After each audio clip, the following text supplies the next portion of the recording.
ਅੱਛਾ, ਇੰਡੀਆ ਤੋਂ ਆਏ ਹੋਏ ਆ ਸਰਦਾਰ ਮੋਹਨ ਸਿੰਘ ਜੱਥੇ ਦੇ ਨਾਲ, ਇਹਨਾਂ ਦੇ ਨਾਲ ਗੱਲਬਾਤ ਕਰਦੇ ਆ ਕਿ ਇੱਥੋਂ ਕਿਹੜੇ ਇਲਾਕੇ ਤੋਂ ਗਏ ਸੀ ਤੇ ਹੁਣ ਆਏ ਆ ਤੇ ਇਹਨਾਂ ਨੂੰ ਆਪਣੇ ਇਲਾਕੇ ਦੇ ਬਾਰੇ 'ਚ ਕਿਹਦਾ ਕੋਈ ਗੱਲਬਾਤ ਸਾਡੇ ਨਾਲ ਸਾਂਝੀ ਕਰਨ। ਅਸੀਂ ਜਦੋਂ ਸਨ 1947 ਦੀ ਪਾਰਟੀਸ਼ਨ ਹੋਈ ਹੈ ਨਾ, ਉਹ ਸਾਡਾ ਪਿੰਡ ਜਿਹੜਾ ਸੀ ਜ਼ਿਲ੍ਹਾ ਲਹਿਰਪੁਰ ਸੀ, ਤਹਿਸੀਲ ਸਮੁੰਦਰੀ ਸੀ। ਪਿੰਡ ਸਾਡਾ 541 ਚੱਕੀਆਂ ਵਾਲਾ ਸੀਗਾ ਤੇ ਰੇਲਵੇ ਸਟੇਸ਼ਨ ਸਾਡਾ ਕਚਵਾਣੀ ਸੀ, ਜਿਹੜਾ ਤਾਂਦਲੇ ਤੋਂ ਅਗਲਾ ਸਟੇਸ਼ਨ ਸੀ ਉਹ ਰੇਲਵੇ ਸੀ ਸਾਡਾ, ਬਿਲਕੁਲ ਰੇਲਵੇ ਸਟੇਸ਼ਨ ਦੇ ਉੱਤੇ ਸਾਡਾ ਪਿੰਡ ਸੀਗਾ। 541 ਸੀ। ਜਦੋਂ ਸਨ 47 ਦੀ ਪਾਰਟੀਸ਼ਨ ਹੋਈ ਆ, ਉਸ ਟਾਈਮ ਤੇ ਅਸੀਂ ਇੱਧਰੋਂ ਆਪਣੇ ਸਾਡਾ ਜ਼ਿਲ੍ਹਾ ਵੀ ਅੰਮ੍ਰਿਤਸਰ ਸੀ। ਜਦੋਂ 1885 ਵਿੱਚ ਅੰਗਰੇਜ਼ ਨੇ ਜ਼ਮੀਨਾਂ ਦਿੱਤੀਆਂ, ਇੱਧਰਲਾ ਪੰਜਾਬ ਵਸਾਇਆ। ਸਾਡੇ ਦਾਦਾ ਜੀ ਆਏ ਆ, ਉਹ ਆ ਕੇ ਜਹਾਂਗੀਰ 'ਚ ਬੈਠੇ। ਉਹ ਜਹਾਂਗੀਰ ਜਿਹੜਾ ਉਹ ਲੈਲਪੁਰ 'ਚ ਪੈਂਦਾ ਤੇ ਅਸੀਂ ਉੱਥੇ ਜ਼ਮੀਨ ਵੀ ਲਈ ਹੋਈ ਸੀ ਸਮੁੰਦਰੀ। ਜਦੋਂ ਅਸੀਂ ਵਾਪਸ ਗਏ ਆ, ਉਦੋਂ ਇੱਥੋਂ ਗਏ ਆ। ਸੋ ਮੈਂ ਇਹ ਗੱਲ ਕਹਿਣੀ ਚਾਹੁੰਦਾ ਕਿ ਉਸ ਟਾਈਮ ਤੇ ਵੰਡ ਕੋਈ ਹਿੰਦੁਸਤਾਨ ਦੀ ਨਹੀਂ ਹੋਈ, ਵੰਡ ਸਿਰਫ ਦੋਵਾਂ ਪੰਜਾਬਾਂ ਦੀ ਹੋਈ ਆ। ਦਿੱਲੀ ਤੋਂ ਲੈ ਕੇ ਤੇ ਮਲਤਾਨ ਤੱਕ ਵੰਡ ਹੋਈ ਆ। ਅੱਧਾ ਪੰਜਾਬ ਜਿਹੜਾ ਸੀ ਉਹ ਰਹਿ ਗਿਆ, ਹਿੰਦੁਸਤਾਨ ਨਾਲ ਜੁੜ ਗਿਆ। ਅੱਧਾ ਇੱਧਰ ਪਾਕਿਸਤਾਨ ਨਾਲ ਬਣ ਗਿਆ, ਲਾਹੌਰ ਨਾਲ ਜੁੜ ਗਿਆ। 25 ਜ਼ਿਲ੍ਹੇ ਲਾਹੌਰ ਤੋਂ ਲੈ ਕੇ ਮਲਤਾਨ ਤੱਕ ਜਿਹੜੇ ਸੀ ਇਹ ਪੰਜਾਬ ਦੇ ਸੀ, ਤੇ 25 ਜ਼ਿਲ੍ਹੇ ਪਲਵਰ ਕੋਸੀ ਤੱਕ ਜਿਹੜੇ ਉਹ ਪੰਜਾਬ ਸੀ। ਜਿਹੜਾ ਦੋ ਪੰਜਾਬਾਂ ਦੀ ਵੰਡ ਹੋਈ, ਹਿੰਦੁਸਤਾਨ ਦੀ ਵੰਡ ਨਹੀਂ ਉਹ ਪਾਰਟੀਸ਼ਨ 'ਚ। ਬੜਾ ਵੱਡਾ ਭਾਰੀ ਨੁਕਸਾਨ ਸਾਡੇ ਭਾਈਚਾਰੇ ਮੁਸਲਮਾਨਾਂ ਦਾ ਵੀ, ਜਿਹੜੇ ਉੱਧਰੋਂ ਸਾਡੇ ਇੱਧਰ ਆਏ ਉਸ ਪੰਜਾਬ 'ਚੋਂ, ਇਸ ਪੰਜਾਬ 'ਚ ਜਿਹੜੇ ਅਸੀਂ ਇਸ ਪੰਜਾਬ 'ਚ ਉੱਧਰ ਗਏ, ਸਾਡਾ ਵੀ ਬਹੁਤ ਹੋਇਆ ਨੁਕਸਾਨ, ਮਾਰ ਮਰਾਈਆਂ ਹੋਈਆਂ। ਕਿਉਂ ਜਦੋਂ ਹਾਲਾਤ ਇਹੋ ਜਿਹੇ ਹੋ ਜਾਂਦੇ ਆ। ਪਰ ਜਾਇਦਾਦਾਂ ਦਾ ਨੁਕਸਾਨ ਬੜਾ ਸਾਡੇ ਅਜੇ ਤੱਕ ਵੀ ਉੱਥੇ ਜਿਹੜੇ ਉਦੋਂ ਦੇ ਨੁਕਸਾਨ ਹੋਏ ਨਹੀਂ ਪੂਰੇ ਹੋ ਸਕੇ, ਕਿਉਂ ਨੁਕਸਾਨ ਬਹੁਤ ਵੱਡਾ ਪੱਧਰ ਜ਼ਮੀਨਾਂ ਜਾਇਦਾਦਾਂ ਦੇ ਹੋ ਗਏ ਸੀਗੇ। ਸੋ ਮੈਂ ਇਹ ਗੱਲ ਕਹਿਣੀ ਚਾਹੁੰਦਾ ਕਿ ਅੱਜ ਵੀ ਸਾਡਾ ਜਿਹੜਾ ਇਹ ਪੰਜਾਬ ਆ, ਸਾਡਾ ਇਹਦੇ ਨਾਲ ਬਹੁਤ ਨੇੜਤਾ ਹੈ। ਅਸੀਂ 550 ਸਾਲਾ ਮਨਾ ਰਹੇ ਹਾਂ, ਪਰ ਗੁਰੂ ਨਾਨਕ ਦੇ ਨਾਂ 'ਤੇ ਮਨਾ ਰਹੇ ਸਾਰੇ ਪੰਜਾਬ ਵਿੱਚ। ਮੈਂ ਇਹ ਗੱਲ ਕਹਿਣੀ ਚਾਹੁੰਦਾ ਕਿ ਪੰਜਾਬੀ ਦੇ ਬੋਰਡ ਹੋਣੇ ਚਾਹੀਦੇ ਆ, ਜਿਹੜੇ ਸੜਕਾਂ ਉੱਤੇ ਬੋਰਡ ਨੇ। ਹਾਲਾਂਕਿ ਇਹ ਪਿੰਡ ਆ, ਇਹ ਸ਼ਹਿਰ ਆ, ਜਿਸ ਤਰ੍ਹਾਂ ਹੋਰ ਅੰਗਰੇਜ਼ੀ 'ਚ ਬੋਰਡ ਨੇ, ਉਰਦੂ 'ਚ, ਤੇ ਜਾਂ ਨਾਲ ਪੰਜਾਬੀ 'ਚ ਹੋਣਾ ਚਾਹੀਦਾ ਹੈ। ਤਾਂ ਹੀ ਇਹ ਮੁਸਲਮਾਨ ਭਾਈਚਾਰੇ ਨੂੰ ਗੁਰੂ ਨਾਨਕ ਦੀਆਂ ਖੁਸ਼ੀਆਂ ਬਹੁਤ ਵੱਧ ਮਿਲਣ। ਇਹ ਸੋਈ ਸਰਕਾਰ ਨੂੰ ਅਸੀਂ ਅਪੀਲ ਕਰਦੇ ਹਾਂ ਕਿ ਇਹ ਪੰਜਾਬੀ 'ਚ ਬੋਰਡ ਲਾਉਣ ਤੇ ਗੁਰੂ ਨਾਨਕ ਦੀਆਂ ਖੁਸ਼ੀਆਂ ਮਨਾਉਣ। ਸਾਡਾ ਪੰਜਾਬੀ ਭਾਈਚਾਰਾ ਜਿਹੜਾ ਹੈ ਉਹ ਬਹੁਤ ਹੀ ਪ੍ਰਭਾਵਿਤ ਹੋਇਆ, ਜੋ ਇਹਨਾਂ ਨੇ ਕਰਤਾਰਪੁਰ ਵਿੱਚ ਜਿਹੜਾ ਜੋ ਉੱਥੋਂ ਦੇ ਗੁਰਦੁਆਰਾ ਸਾਹਿਬ ਦੀ ਬਿਹਤਰੀ ਵਾਸਤੇ ਜੋ ਇਹਨਾਂ ਕਾਰਜ ਕਰਿਆ, ਬਹੁਤ ਵੱਡੇ ਪੱਧਰ 'ਤੇ ਕਰਿਆ। ਅਸੀਂ ਇੱਧਰੋਂ ਹੀ ਗਏ ਸਾਂ ਤੇ ਉੱਥੇ ਜਾ ਕੇ ਅਸੀਂ ਵਸੇ ਹੋਏ ਹਾਂ। ਹੁਣ ਅਸੀਂ ਉੱਥੋਂ ਆ ਕੇ ਜਥੇ ਤੇ ਆਣ ਕੇ ਵੇਖ ਕੇ ਬੜਾ ਸਾਡਾ ਦਿਲ ਖੁਸ਼ ਆ। ਪਰ ਮੈਂ ਇੱਕ ਗੱਲ ਫੇਰ ਕਹਿਣੀ ਚਾਹੁੰਦਾ ਕਿ ਸਰਕਾਰਾਂ ਨੂੰ ਕੋਈ ਰਵੱਈਆ ਬਹੁਤ ਲਚਕ ਬਣਾਉਣਾ, ਜਿਹੜਾ ਸਾਡੇ ਸਿੱਖ ਭਾਈਚਾਰਾ ਹੈ ਉਹਨਾਂ ਨੂੰ ਆਉਣ ਵਾਸਤੇ ਬੜੀਆਂ ਮੁਸ਼ਕਿਲਾਂ ਆਉਂਦੀਆਂ ਹੈ, ਤਾਂ ਕਿ ਕਈਆਂ ਦੀ ਉਮਰ ਲੰਘ ਜਾਂਦੀ ਆ, ਵੀਜ਼ੇ ਨਹੀਂ ਮਿਲਦੇ, ਆਇਆ ਨਹੀਂ ਜਾਂਦਾ। ਐਸਾ ਗੱਲ ਲਚਕਦਾ ਬਣਾਇਆ ਜਾਣਾ ਚਾਹੀਦਾ ਕੋਈ ਤਰੀਕਾ, ਜਿਹੜੀ 12 ਮਹੀਨੇ ਰੋਜ਼ ਹੀ ਜਦੋਂ ਮਰਜ਼ੀ ਕੋਈ 500 700 1000 ਬੰਦਾ ਆਈ ਜਾਈ ਜਾਵੇ, ਇਹੋ ਜਿਹਾ ਕੋਈ ਹੋਣਾ ਚਾਹੀਦਾ, ਰਸਤਾ ਖੋਲ੍ਹਣਾ ਚਾਹੀਦਾ ਸਰਕਾਰਾਂ ਨੂੰ। ਇਹ ਅਪੀਲ ਕਰਦਾ ਮੈਂ, ਫਤਿਹ ਬੁਲਾਉਣਾ। ਵਾਹਿਗੁਰੂ ਜੀ ਕਾ ਖਾਲਸਾ ਵਾਹਿਗੁਰੂ ਜੀ ਕੀ ਫਤਿਹ। ਤੁਹਾਡਾ ਪਿੰਡ ਜਿਹੜਾ ਸੀ ਸਮੁੰਦਰੀ ਦੇ ਨਾਲ 512 ਚੱਕੀਆਂ ਵਾਲਾ, 541 ਚੱਕੀਆਂ ਵਾਲਾ, ਤੇ ਉੱਥੇ ਵੀ ਤੁਸੀਂ ਜਾ ਸਕੇ ਹੋ, ਦੇਖ ਕੇ ਆਏ ਹੋ ਮੁੜ ਕੇ ਕਦੀ? ਮੈਂ ਜਾ ਨਹੀਂ ਸਕਿਆ ਉੱਦਾਂ, ਵੈਸੇ ਮੈਨੂੰ ਉਹਦੀ ਸੰਭਾਲ ਚੰਗੀ। ਮੈਂ ਪੜ੍ਹਦਾ ਤੀਸਰੀ ਜਮਾਤ 'ਚ ਪਿੰਡ ਦੇ ਸਕੂਲ 'ਚ, ਚੱਕੀਆਂ ਵਾਲੇ ਸਕੂਲ ਸੀਗਾ, ਤੇ ਸਟੇਸ਼ਨ ਸਾਡੇ ਰੇਲਵੇ ਜਿਹੜਾ ਸੀ ਚਕਵਾਨੀ, ਉਹ ਸਾਡੇ ਪਿੰਡ ਦੀ ਜ਼ਮੀਨ ਵਿੱਚ ਸੀਗਾ। ਸਾਡਾ ਪਿੰਡ ਛੋਟਾ ਜਿਹਾ, ਉਹਦੇ ਵਿੱਚੋਂ ਹੀ ਬਸਤੀ ਬਣੀ ਹੋਈ ਸੀ। ਉਹ ਡੇੜਾਂ ਕਰਕੇ ਵਸਦਾ ਸੀਗਾ, ਚੱਕ ਡੇੜਾਂ, ਤੇ ਉਹ ਪਿੰਡ ਸਾਰਾ ਇੱਕੋ ਹੱਥ ਬਸ ਇੱਕੋ ਸੀਗਾ। ਪਿੰਡ ਨਹੀਂ ਜਾ ਸਕੇ। ਤੇ ਵੈਸੇ ਮੈਂ 10 ਸਾਲ ਦਾ ਸਿਆਣਾ ਸੀ। ਮੇਰਾ 37 ਦਾ ਜਨਮ ਸੀ, 1937, 6/11/1937। 6 ਤਰੀਕ ਨੂੰ ਮੈਂ 82 ਸਾਲ ਦਾ ਹੋ ਗਿਆ, 83 ਮੈਨੂੰ ਚੜ੍ਹ ਜਾਏਗਾ ਜੀ ਇੱਥੋਂ ਗਿਆ ਨੂੰ। ਮੇਰੀ 6 ਤਰੀਕ 11/1937 ਡੇਟ, ਜਨਮ ਡੇਟ। ਮੈਂ ਇੱਥੇ ਪੜ੍ਹਦਾ ਤੀਸਰੀ ਜਮਾਤ 'ਚ ਜਦੋਂ ਗਿਆ।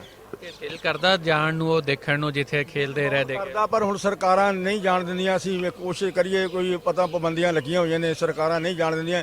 ਇਹੀ ਗੱਲ ਤੇ ਮੈਂ ਕਹਿਣੀ ਚਾਹੁੰਦਾ ਕਿ ਜਿਹੜੇ ਸਾਡੇ ਨਾਲ ਦੇ ਬਹੁਤ ਸਾਰੇ ਵਿਚਾਰੇ ਕੋਈ ਆਪਣੇ ਰੱਬ ਨੂੰ ਪਿਆਰੇ ਹੋ ਗਏ ਨੇ, ਜਿਹੜੇ ਰਹਿ ਗਏ ਨੇ, ਉਹਨਾਂ ਦਿਲ 'ਚ ਚਾਹ ਆ ਗੁਰਦੁਆਰੇ ਵੇਖਣ ਦੀ, ਆਪਣੇ ਘਰ ਵੇਖਣ ਦੀ। ਸਰਕਾਰਾਂ ਨੂੰ ਲਚਕ ਵਾਲਾ ਕੋਈ ਰੁਪਈਆ ਬਣਾਉਣਾ ਚਾਹੀਦਾ ਹੈ। ਇਹ ਜਿਹੜਾ ਸਾਡਾ ਪੰਜਾਬੀ ਭਾਈਚਾਰਾ ਉਧਰ ਪੰਜਾਬ 'ਚ ਰਹਿ ਰਿਹਾ ਹੈ, ਇਹਦੇ ਭਾਈਚਾਰੇ ਨਾਲ ਅਸੀਂ ਮਿਲ ਵਰਤ ਕੇ ਰਹਿਣਾ ਚਾਹੁੰਦੇ ਹਾਂ। ਕੋਈ ਉਹਦਾ ਸਾਡਾ ਦਿਲੋਂ ਇਹ ਆ ਵੀ ਅਸੀਂ ਇਹ ਵੀ ਉਧਰ ਜਾ ਕੇ ਹੁਣ ਇਹਨਾਂ ਦੇ ਵੀ ਉੱਥੇ ਇਸੇ ਤਰ੍ਹਾਂ ਪਿੰਡ ਨੇ, ਇਹ ਵੀ ਜਾਣ, ਅਸੀਂ ਵੀ ਆਈਏ।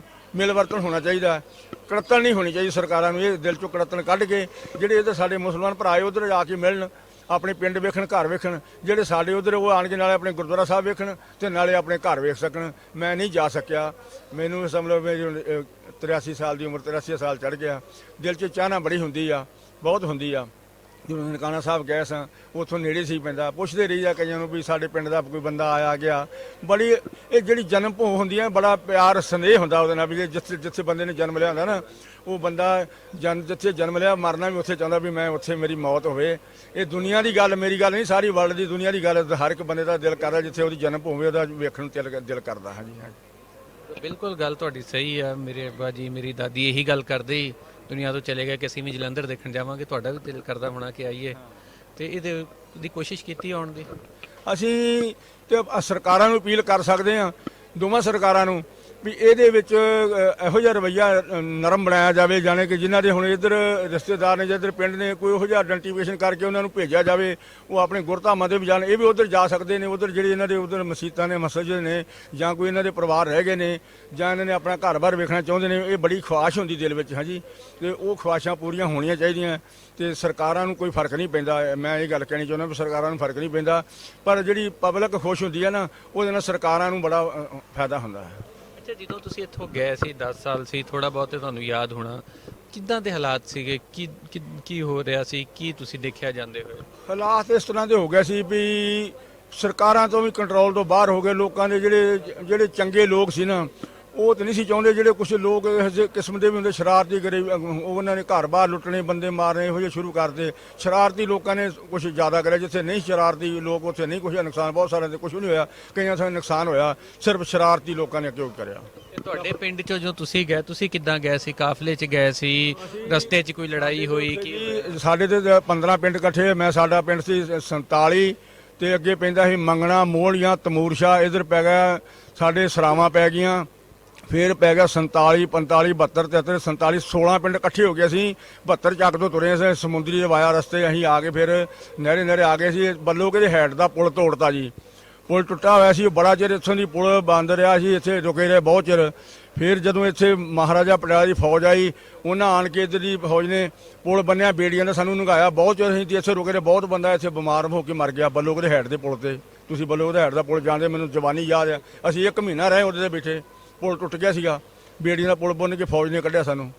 ਗੋਰਖਾ ਫੌਜ ਆਈ, ਇੱਧਰ ਦੀ ਫੌਜ ਨੇ ਸਾਨੂੰ ਕੱਢਿਆ। ਬੜਾ ਮੁਲਕ ਮਰ ਗਿਆ, ਬਿਮਾਰੀ ਨਾਲ ਹੀ ਮਰ ਗਿਆ, ਭੁੱਖ ਨਾਲ ਮਰ ਗਿਆ, ਬਿਮਾਰ ਹੋ ਕੇ ਮਰ ਗਿਆ। ਕੀ ਤੁਹਾਡੇ ਕਾਫਲੇ ਤੇ ਰਸਤੇ 'ਚ ਕਿਸੇ ਨੇ ਹਮਲਾ ਨਹੀਂ ਸੀ ਕੀਤਾ? ਕੋਈ ਇਦਾਂ ਦਾ ਤੇ ਨਹੀਂ ਮਸਲਾ ਬਣਿਆ ਕੋਈ ਕਿਸੇ ਨੇ ਆ ਕੇ ਮਾਰਿਆ ਹੋਵੇ, ਕਤਲ ਕੀਤਾ ਹੋਵੇ? ਨਹੀਂ, ਸਾਡੇ ਹਮਲੇ ਤੇ ਨਹੀਂ ਹੋਇਆ ਕੁਛ। ਜਿੱਦਾਂ ਸੁਣਦੇ ਨੇ, ਛੋਟੇ ਸਾਂ ਇੱਧਰ ਪਹਿਲਾਂ ਸਿੰਧ ਵੱਲ, ਰਿਆਸਤ ਬਹੌਲ ਵੱਲ ਸ਼ੁਰੂ ਹੋਇਆ ਸੀ, ਜਾਂ ਰਾਵਲਪਿੰਡੀ ਵੱਲੋਂ ਪਹਿਲਾਂ ਹਮਲੇ ਸ਼ੁਰੂ ਹੋਏ ਆ। ਉਧਰੋਂ ਹੋਇਆ ਤੇ ਇੱਧਰ ਵੀ ਆਣ ਕੇ ਪੰਜਾਬ, ਇੱਥੇ ਸਾਡੇ ਬਾਅਦ 'ਚ ਹੋਇਆ। ਪੰਜਾਬ ਜਿਹੜਾ ਇਹ ਪੰਜਾਬ ਸੀ ਆਪਣਾ, ਉਧਰੋਂ ਪਹਿਲਾਂ ਕੋਈ ਗੜਬੜਾਂ ਹੋਈਆਂ ਨੇ। ਜਿਵੇਂ ਅਸੀਂ ਸੁਣਦੇ ਹਾਂ, ਬਚਪਨ ਸੀ ਸਾਡਾ ਵੀ, ਅਸੀਂ ਛੋਟੇ ਸੀ। ਮੈਂ 10 ਸਾਲ ਦਾ ਸੀ ਨਾ, ਤੈਨੂੰ ਦੱਸਿਆ ਵੀ। ਇੱਥੇ ਸਾਡੇ ਹਮਲੇ ਤੇ ਕੋਈ ਹਮਲਾ ਨਹੀਂ ਹੋਇਆ ਕਾਫਲੇ ਤੇ, ਪਰ ਇੱਥੇ ਸਾਡਾ ਕਾਫਲਾ ਰੁਕਿਆ ਰਿਹਾ। ਇੱਥੇ ਬਿਮਾਰੀ ਪੈ ਗਏ, ਬੰਦੇ ਬਹੁਤ ਮਰ ਗਏ।